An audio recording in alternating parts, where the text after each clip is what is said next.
Announce చేసినప్పుడు we had release date in mind, అంటే almost ఇంకా కాపీ రెడీ అవుతుంది అనుకుంటున్నప్పుడు మేము అనౌన్స్ చేసాము. దెన్ సమ్హౌ సినిమా చూసినప్పుడు we felt the VFX work in the film could be better అనిపించిందండి సినిమా చూసినప్పుడు. అండ్ ఆ ఉన్న ఎగ్జిస్టింగ్ కాపీతో వెళ్దామా, do we improve on that అనే ఒక కాల్ తీసుకున్నప్పుడు then it was purely the producers call అండి. ఆయన అన్నారు, he said this film deserves better VFX, we'll work on that అన్నారు. అండ్ దట్స్ ద రీజన్ మేము we reworked on the entire VFX of the film. And అదే టైంకి also the producer wanted to wait for a good release date and do it. అనుకోకుండా ఒక 3-4 months delay అయింది. మేము ఇంకొక date అనుకున్నాము. At that time I was shooting for another film and తను Rajasheshi was shooting for another film. So we were not available for promotions ఆ 2 monthsలో. And అది దాటేసరికి ఐ థింక్ ఒక గుడ్ రిలీజ్ డేట్ రావడానికి took us a while. So look అది బాగుంది, అంటే థ్యాంక్ యూ. డిటెక్టివ్ది. సో ఎన్ని ఇన్స్పిరేషన్ తీసుకున్నారు, లేదంటే ఎట్లా దాన్ని ప్రాక్టీస్ చేయడం? సో యాక్చువల్లీ డిటెక్టివ్ సినిమాలంటే నాకు I was very much interested అండి. అంటే స్పెషలీ బీయింగ్ చిరంజీవి గారు ఫ్యాన్, ఐ థింక్ చంటబ్బాయి దగ్గర నుంచి అది చూస్తూ పెరుగుతూ వచ్చాము. సో నో డౌట్ ఈయన పురుషోత్తం గారు నాకు ఎప్పుడైతే కథ చెప్పారో there is a small quirky element in the film అండి. Trailer no doubt it serious టోన్లో కట్ చేసాం, but there is also small quirky humorous element ఆ క్యారెక్టర్కి. సో అక్కడ అనుకుంటున్నప్పుడు చిన్న చిన్న రెఫరెన్సెస్ తీసుకోవడం జరిగిందండి. అంటే ఇలా చేస్తే బాగుంటుందేమో, లేకపోతే అలా ట్రీట్ చేస్తే బాగుంటుందేమో అని. దెన్ ఆయన యాక్చువల్లీ పురుషోత్తం గారు నాకు నీట్గా లేఅవుట్ చేసి ఇచ్చారండి the film. Like he knew exactly what he wanted from the character. Body language దగ్గర నుంచి ఒక చిన్న గెస్చర్ కానీ, ఒక మ్యానరిజం కానీ ఇన్సర్ట్ చేద్దామని అనుకున్నారు. అండ్ ఒక 30 days ఆఫ్ వర్క్షాప్ చేసామండి సాలిడ్గా, ఆల్ క్యారెక్టర్స్ అండ్ యాక్టర్స్. అది నో డౌట్ చాలా బాగా హెల్ప్ అయింది ఈ ఫిల్మ్కి. Okay, all the best. Thank you అండి. పురుషోత్తం రాజు వాళ్ళు రాయలసీమ వాళ్ళు ఫ్యాక్షన్ స్టోరీస్ ఇష్టపడతారు. మీరు అలాంటి స్టోరీ కాకుండా మైథలాజికల్ టచ్ ఉన్న క్రైమ్ థ్రిల్లర్ ఎందుకు చూస్ చేసుకున్నారు? అంటే నాది అనంతపురే కానీ చాలా బార్డర్ అండి, మిక్స్. మా అమ్మది కర్ణాటక, మా నాన్నది బార్డర్. మా సైడ్ అంతా డ్రామాలు ఎక్కువ వేస్తుంటారు మా ఫ్యామిలీ వాళ్ళు కానీ. అలా నాకు పౌరాణికం మీద కొద్దిగా పట్టుంది. ఇందులో దేవుని గారు అది అన్నది చూపించారు. అంటే కర్ణాటకలో ఎంత పార్ట్ షూట్ చేశారు, ఆంధ్రాలో ఎంత చేశారు?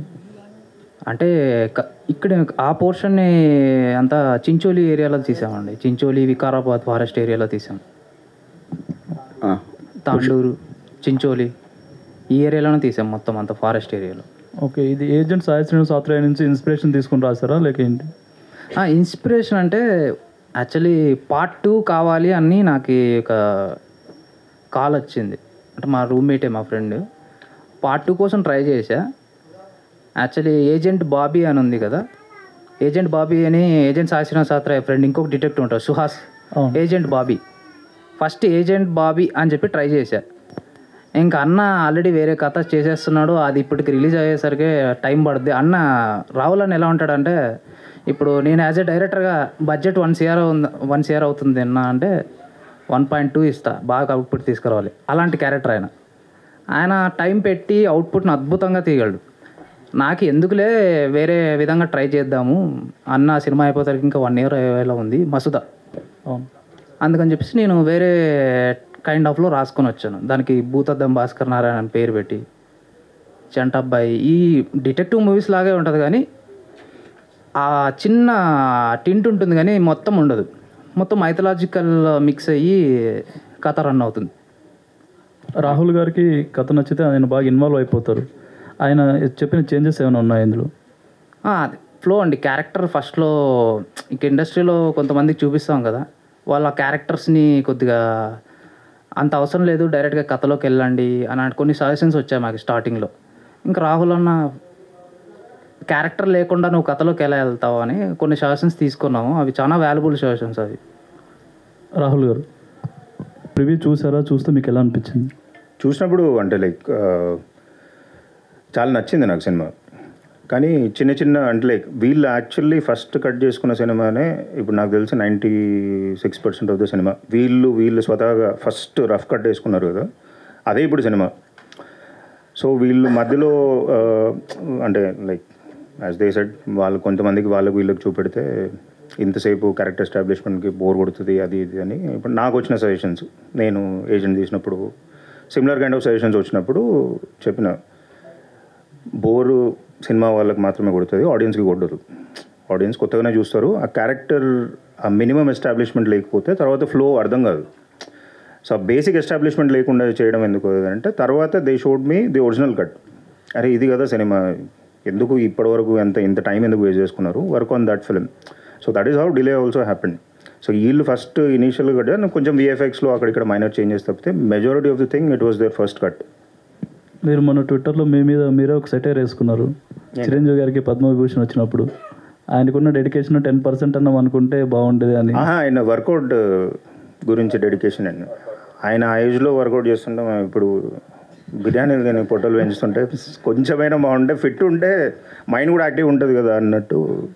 మసూదా అంత హిట్ ఇచ్చింది కానీ మీరు దాని తర్వాత ఇంకో ప్రాజెక్ట్ని ఇప్పటివరకు పట్టాలెక్కించలేదు. నెక్స్ట్ ప్రాజెక్ట్ ఎప్పుడు? మొన్ననే అనౌన్స్ చేసిన, లైక్ అనౌన్స్ అంటే అనౌన్స్ లాగా కాదు, జస్ట్ నా ట్విట్టర్ హ్యాండిల్లోనే బ్రహ్మానందం అని. అండ్ దాని టైం ఉందండి, ఇప్పుడు భూతద్దం భాస్కర్ నారాయణ టైం ఇది. పురుషోత్తం గారి గురించి మాట్లాడు. మెసేజ్ అంటే అండి నా దగ్గర స్క్రీన్ ప్లే ఫస్ట్ వచ్చింది. సో మేము when we started reading it, so half day చదివాము, చాలా ఇంట్రెస్టింగ్గా ఉంది. So the same day we completed the entire reading through and it was almost around మనోడు రాసింది ఇంత బల్క్ స్క్రిప్ట్ రాసుకుని వచ్చాడు, ఆల్మోస్ట్ ఒక 400 pages. But we finished it in 2 days. It was a very good story. Initially start చేసిన వెంటనే we understood that it is going to take off very well. And as such ఎందుకు delay అయింది అంటే ఏ cinema అయినా delay అవుతుందండి. Even Hanuman delay అవుతుంది, even sir Gaami Vishwaksen గారి గామి కానీ why it get delayed it, we want to make it much more better, that's all. There is no cinema baledu we want to make it much more better and we have a very solid product. We are very sure what will happen, but we as audience will tell how it is going to. So with that confidence we are just moving forward. I hope what we expect happens, and I thank Rahul Anna for supporting us, for helping us ela అయితే telling us కొంచెం changes కానీ ఏమన్నా, and also Raj sir for supporting till this time for 2.5 years. But yeah, we have a good product, that's why it took time. It takes time. Thank you so much. రాశి Singh director character cinema అంతా hero మీద వెళ్తుంది, మీ character ఎలా ఉండబోతుంది, మీరు ఎలా play? So నా character అయితే గర్ల్ నెక్స్ట్ డోర్, కానీ she is extremely important part of the story through out the film, really involved in all of the cases. And అందరూ అమ్మాయిలు చాలా రిలేట్ చేస్తారు నా క్యారెక్టర్తో. నా క్యారెక్టర్ కూడా చాలా న్యాచురల్గా పెట్టారు. నాకు ఇప్పుడు మీరు చూస్తే అక్కడ చూస్తే చాలా తేడా ఉంది. ఎందుకంటే నాకు సార్ భూతద్దం భాస్కర్ నారాయణ అంటే నారాయణ, కానీ లక్ష్మి ఉండాలి కదా నారాయణకి. లక్ష్మి లేకుండా కథ లేదండి, త్రూ అవుట్ ఉంటుంది కథ మొత్తం. So that's why I'm really fortunate that I actually have scenes almost with every one. So starting నుంచి ఎండ్ వరకు. So I'm really thankful to the director Garu, because very few people are writing such kind of stories where the actresses get to perform, and I'm really looking forward to such characters more. Shafi గారు, ప్రతి సినిమాలోనూ మీ character కొంత డిఫరెంట్గా ఉంటుంది. ఈ సినిమాలో ఎలా ఉంటుందండి? అంటే మంచి క్యారెక్టర్లు ఉంటే కానీ మీరు చూస్ చేసుకుంటారు. రాశి గారు అంటున్నారు కదా చాలా డిఫరెన్స్ అనేసి. సో చాలా అంటే నేను ఇంతవరకు అలాంటి పాత్ర చేయలేదు, అదొకటి. సింపుల్ అంటే స్టోరీని డ్రైవ్ చేసేలా ఉంటుందా ఎలా? అంటే ఎడిటింగ్ రూమ్లో స్టోరీని డ్రైవ్ చేసేటట్లు గ్యారీ గారు మారుస్తారు ఆబ్వియస్లీ. ఇంకో విషయం ఏమంటే నేను యాక్టర్గా అన్ని ప్రిపరేషన్స్ చేసిన సెట్ మీద చాలా న్యూట్రల్గా ఉంటాను. డైరెక్టర్ నేను ఏం చేసినా the credit goes to director finally. ఎందుకంటే ఆయన ఎలా చెప్తారో దాన్నే తీసుకుంటానమాట. అందులో కొంత ఇంప్రొవైజేషన్స్ ఉంటాయి డెఫినెట్లీ. అంటే ఇంతవరకు నేను చేసిన క్యారెక్టర్స్ అలా ఇలా ఉన్నా ఇందులో కూడా ఇంకో విధంగా అనిపిస్తుంది. అంటే సెట్ మీదనే ఒక్కొక్కసారి సెట్లో అందరూ నవ్వేసేటట్లు కూడా కొన్ని షార్ట్స్ ఉన్నాయి. అలాగే శివతో కూడా ఉన్నాయి కొన్ని, శివ, అరుణ్.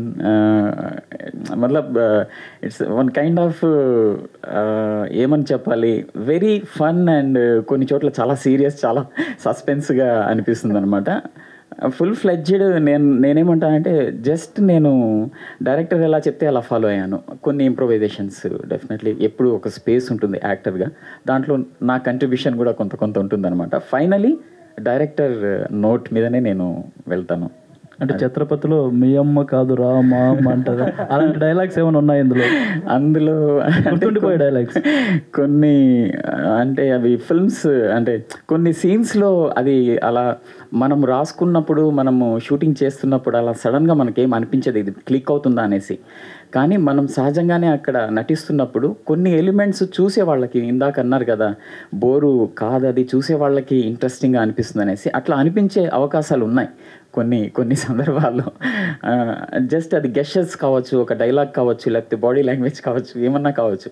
డిఫరెంట్గా అయితే కొంత నాకు అంటే నేను కూడా సహజంగానే ఒక నటుడిగా డిఫరెంట్ కైండ్ ఆఫ్ థాట్ ప్రాసెస్ని, లేకపోతే డైరెక్టర్స్ ఇప్పుడు వస్తున్న కొత్త డైరెక్టర్స్ కూడా ఒక డిఫరెంట్ ఎలిమెంట్స్తో కాన్సెప్ట్స్తో వస్తున్నప్పుడు నాకు కూడా ఉత్సాహం వేస్తుంది. ఎందుకంటే ఒక యాక్టర్గా నాకు కూడా ఆ ఎలిమెంట్స్ దొరుకుతాయి, దాన్ని ఎక్స్ప్లోర్ చేయడానికి బాగుంటుందన్నమాట.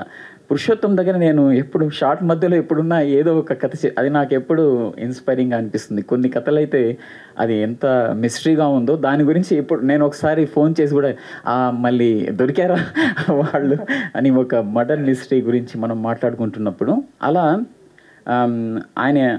ఆయన కథ, ఆ పద్ధతి, తీసుకున్న విధానం అవన్నీ చాలా ఇన్స్పైరింగ్గా అనిపిస్తాయి.